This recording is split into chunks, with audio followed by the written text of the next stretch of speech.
പത്തരമാറ്റിൻ്റെ പുതിയ വിശേഷത്തിലേക്ക് എല്ലാവർക്കും സ്വാഗതം. അവന്തികയെ സംശയമുള്ളതിനാൽ നവ്യ അവളെ വാച്ച് ചെയ്യാൻ തീരുമാനിക്കുകയാണ് കേട്ടോ. അതിനു മുമ്പ് നിങ്ങൾ ഈ ചാനലൊന്ന് സബ്സ്ക്രൈബ് ചെയ്ത് സപ്പോർട്ട് ചെയ്യണം കേട്ടോ. അങ്ങനെ ഒരു ദിവസം അവന്തികയുടെ പുറകെ നവ്യയും പോവുകയാണ്. അവൾ പോകുന്നത് അച്ഛൻ താമസിക്കുന്ന ഹോട്ടലിലേക്കാണ്. അങ്ങനെ നവ്യയും അവളുടെ പുറകെ ചെല്ലുകയാണ്. ഹോട്ടലിന് മുന്നിൽ നിർത്തുമ്പോൾ നവ്യയ്ക്കും സംശയം, ഇവളെന്തിനാ ഇങ്ങോട്ട് പോകുന്നത്? ലിഫ്റ്റ് കയറി 103 എന്ന നമ്പറുള്ള റൂമിൻ്റെ വാതിൽ ചെന്ന് അവന്തിക മുട്ടുകയാണ് കേട്ടോ. അപ്പോൾ ആരോ വന്ന് വാതിൽ തുറന്നു കൊടുക്കുകയാണ്. അവൾ അകത്തോട്ട് പോകും. ആ റൂമിലോട്ട് നവ്യയും കയറാൻ പോകുമ്പോഴാണ് ഡേവിഡ് ദൂരെ നിന്ന് വരുന്നത് നവ്യ കാണുന്നത്. അവൾ വേഗം അയാളെ കാണാതെ മറഞ്ഞു നിൽക്കും. ഡേവിഡ് പോകുന്നത് അവന്തിക കയറിയ അതേ റൂമിലേക്കാണ്. ഇനി അങ്ങോട്ട് കയറി ചെല്ലുന്നത് പന്തിയല്ല എന്ന് നവ്യയ്ക്ക് തോന്നുകയാണ് കേട്ടോ. ഇനി അഭിയങ്ങാനും ഇവരുടെ കൂട്ടത്തിലുണ്ടാകുമോ? ഞാനാണ് അവനെ ഡേവിഡ് സാറിനോട് പറഞ്ഞ് ജോലി മേടിച്ചു കൊടുത്തതെങ്കിലും അത് അത്രയ്ക്ക് വിശ്വസനീയമല്ല. ഇനി ഇവൻ കാരണമാണോ എനിക്ക് എൻ ജ്വല്ലറിയിൽ മോഡലായിട്ട് ജോലി കിട്ടിയത്? അല്ലെങ്കിൽ മോഡലിൽ എത്ര ടാലൻ്റ് ഉള്ളവരുണ്ടായിട്ടും മോഡലിൽ അത്ര തിളങ്ങാത്ത തന്നെ ഏൻ ജ്വല്ലറി വെക്കണമെങ്കിൽ അതിന് പിന്നിൽ അവനായിരിക്കും. അതുമല്ല, താൻ പ്രതീക്ഷിക്കാത്ത സാലറിയാണ് അവരെനിക്ക് നൽകുന്നത്. അപ്പോൾ അഭി കാരണമായിരിക്കും എനിക്കവിടെ മോഡലാകാൻ പറ്റിയത്. അല്ലാതെ ഒരു ക്വാളിറ്റിയും ഇല്ലാത്ത ഇവനെ പിടിച്ച് മാനേജറാക്കുമോ? തന്നെയുമല്ല, ഡേവിഡ് സാറാണെങ്കിൽ അഭിയെ സാർ എന്നാണ് വിളിക്കുന്നത്. അങ്ങനെ ഒരു 100 സംശയങ്ങൾ നവ്യയ്ക്കുണ്ടാവുകയാണ് കേട്ടോ. എന്തായാലും അവർ പുറത്തിറങ്ങുന്നതുവരെ നവ്യ അവിടെ തന്നെ നിൽക്കുകയാണ്. കുറച്ചു കഴിഞ്ഞ് വാതിൽ തുറന്ന് അവന്തിക പുറത്തേക്ക് വരികയാണ് കേട്ടോ. ഈ സമയത്ത് അവിടുത്തെ 2 സ്റ്റാഫുകൾ വാർഡ്രോബ് തള്ളി നീക്കുകയാണ്. അത് കാരണം നവ്യയ്ക്ക് അവന്തിക എങ്ങോട്ട് പോയതെന്ന് മനസ്സിലാവുന്നില്ല. കുറച്ചു ദൂരം ചെന്ന് നോക്കിയിട്ടും അവൾക്ക് അവന്തികയെ കാണാൻ പറ്റിയില്ല. ഉടനെ നവ്യ അവിടെ നിന്നും നയനയുടെ അടുത്തേക്ക് പോവുകയാണ് കേട്ടോ. നവ്യയെ കാണുമ്പോൾ നയന ഞെട്ടുകയാണ്. ചേച്ചി എന്ന് പറഞ്ഞ് അവൾ നവ്യയുടെ കയ്യിൽ വന്ന് പിടിക്കുകയാണ്. അപ്പോൾ നവ്യ പൊട്ടിക്കരയുകയാണ്. എടി, നീ എന്നോട് ക്ഷമിക്കണം. അവൻ അഭി എന്നെ പറ്റിക്കുകയായിരുന്നു. സ്നേഹം നടിച്ച് അവനും അമ്മയും എന്നെ കുരങ്ങ് കളിപ്പിക്കുകയായിരുന്നുവെന്ന് എനിക്കിപ്പോൾ മനസ്സിലായി. ചന്തുമോളുടെ അച്ഛൻ അഭിയാണെന്ന് ഞാൻ അറിഞ്ഞു. DNA വേണ്ടി 2 ആളുടെയും സാമ്പിൾ ഞാൻ ഡേവിഡ് സാറിൻ്റെ കയ്യിലാണ് കൊടുത്തത്. പക്ഷേ അയാൾ എന്നോട് അഭിയല്ല കുഞ്ഞിൻ്റെ അച്ഛനെന്നാണ് പറഞ്ഞത്. എന്നാൽ ഞാനത് എൻ്റെ കൂട്ടുകാരുടെ കയ്യിലും കൊടുത്തിരുന്നു. അവളാണ് അഭിയാണ് കുഞ്ഞിൻ്റെ അച്ഛൻ എന്ന് പറഞ്ഞത്. എനിക്കത് കുറച്ച് ദിവസങ്ങൾക്ക് മുമ്പേ അറിയാമായിരുന്നു. പക്ഷേ അഭി മാനേജർ സ്ഥാനത്ത് കയറാൻ വേണ്ടിയാണ് ഞാൻ വെയിറ്റ് ചെയ്തത്. അവരുടെ ഉദ്ദേശം എന്താണെന്ന് എനിക്കറിയണം. എടി, ആദർശേട്ടൻ എന്തേ എന്ന് നവ്യ നയനോട് ചോദിക്കുകയാണ്. എനിക്ക് ആദർശേട്ടനെ കാണണം. ആ കാലിൽ പിടിച്ച് മാപ്പ് പറയണം. ചേച്ചി, അതൊന്നും സാരമില്ല. ആദർശേട്ടനും ഡേവിഡിൻ്റെ പുറകെ തന്നെയാണ്. ഒരുപാട് നാളായിട്ട് അലച്ചിലാണ്. ഡേവിഡിനെ ആരുമായിട്ടാണ് പങ്കുള്ളതെന്നറിയാൻ നടക്കുകയാണ്. എടി നയനെ, ഞാൻ അതുകൂടി പറയാനാണ് വന്നത്. ഞാനൊരു ദിവസം അവന്തിക ആരെയും ഫോൺ ചെയ്യുന്നത് കണ്ടു. അതിലെന്തോ പന്തികേട് തോന്നി. അതുകൊണ്ട് അവൾ പോകുന്നിടത്തേക്ക് ഞാനൊന്ന് പുറകെ ചെന്ന് നോക്കിയതാണ്. അവളൊരു ഹോട്ടലിലേക്കാണ് പോയത്. അവിടെ ഒരു റൂമിലേക്ക് കയറി. കുറച്ച് കഴിഞ്ഞപ്പോൾ ഡേവിഡ് സാറും അങ്ങോട്ട് കയറി പോകുന്നത് കണ്ടു. എന്നിട്ട് എന്ന് നയന ചോദിക്കുകയുണ്ടോ. അവിടെ എന്താ നടന്നതെന്ന് എനിക്കറിയില്ല. പക്ഷേ അവന്തികയ്ക്ക് വാതിൽ തുറന്നു കൊടുത്തത് ആരാന്നറിയില്ല. ആരോ അതിനകത്തുണ്ടായിരുന്നു. ഇനി അവനാണോ ആ അഭി എന്ന് നയനയും ചോദിക്കുകയാണ്ടോ.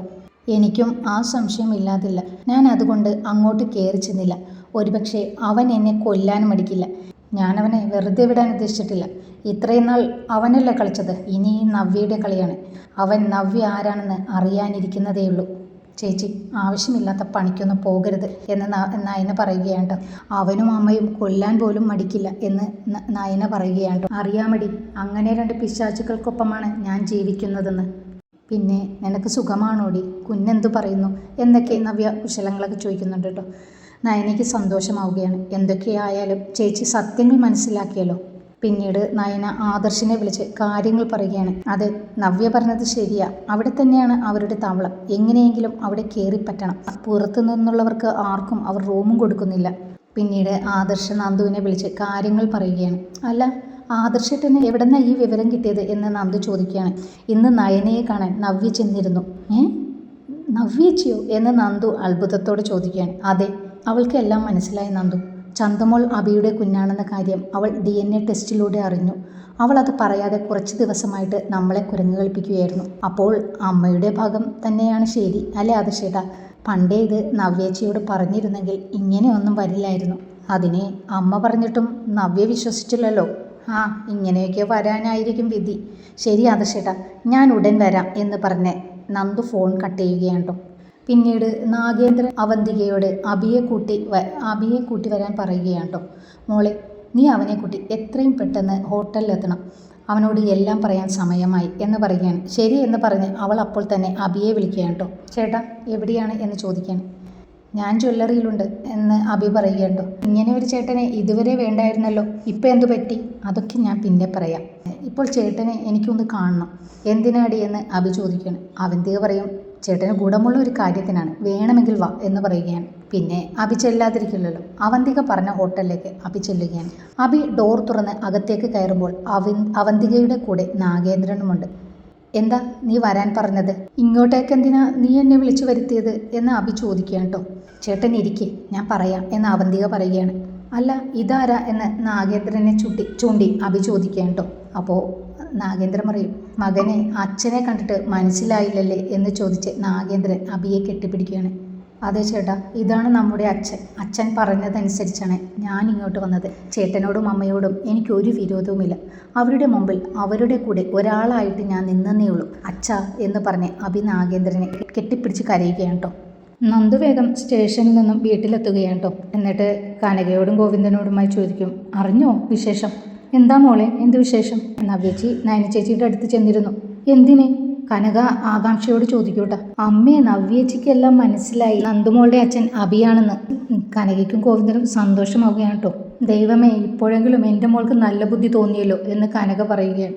അതങ്ങനെയാണമ്മേ, സത്യം എന്നും വിജയിക്കും എന്ന് നന്ദു പറയുകയാണ് കേട്ടോ. നയന ദേവയാനിയോട് മാത്രം ഈ കാര്യം പറയൂട്ടോ, വേറെ ആരോടും പറയരുതെന്ന് നവ്യ നയനയോട് പറഞ്ഞിട്ടുണ്ടായിരുന്നു. പിന്നീട് നാഗേന്ദ്രൻ അബിയോട് പറയുകയാണ് കേട്ടോ. എടാ, അവന്തിക മോളുടെ കല്യാണം നടത്തണ്ടേ നമുക്ക്? വേണോ വെച്ചാൽ അനിയുമായിട്ടുള്ള വിവാഹം ആലോചിച്ചാൽ എന്താ?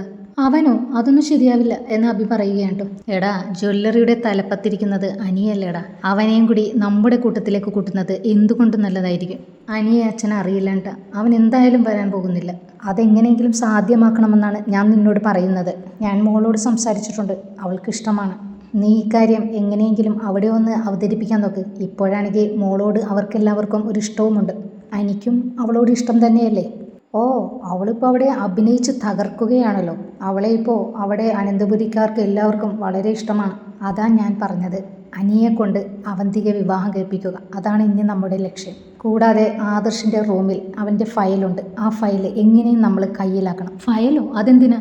അതൊക്കെ ഉണ്ടടാ, അതൊക്കെ ഞാൻ സമയമാകുമ്പോൾ പറയാം. പിന്നീട് നന്ദുവും ആദർശ് കൂടി ആ ഹോട്ടലിലേക്ക് പോവുകയാണ് കേട്ടോ. അപ്പോഴാണ് ആദർശ് മുംബൈയിൽ വെച്ച് കണ്ട അതേ ഹോട്ടലിലെ മാനേജറിനെ അവിടെ വെച്ച് കാണുന്നത്. ഇനി അനിയുടെയും നന്ദുവിൻ്റെയും വിവാഹവും അവന്തിക തടയാൻ ശ്രമിക്കുന്നതുമൊക്കെയായിട്ടുള്ള വളരെ രസകരമായ സംഭവങ്ങളാണ് പത്തരമാറ്റിൽ വരാനിരിക്കുന്നത്. വരും എപ്പിസോഡുകൾ ഞാനിതിൽ ഉടൻ തന്നെ അപ്ലോഡ് ചെയ്യുന്നതായിരിക്കും. നിങ്ങൾക്ക് ഈ വീഡിയോ ഇഷ്ടമായെങ്കിൽ ഒന്ന് സബ്സ്ക്രൈബ് ചെയ്ത് സപ്പോർട്ട് ചെയ്യണേ. Thank you.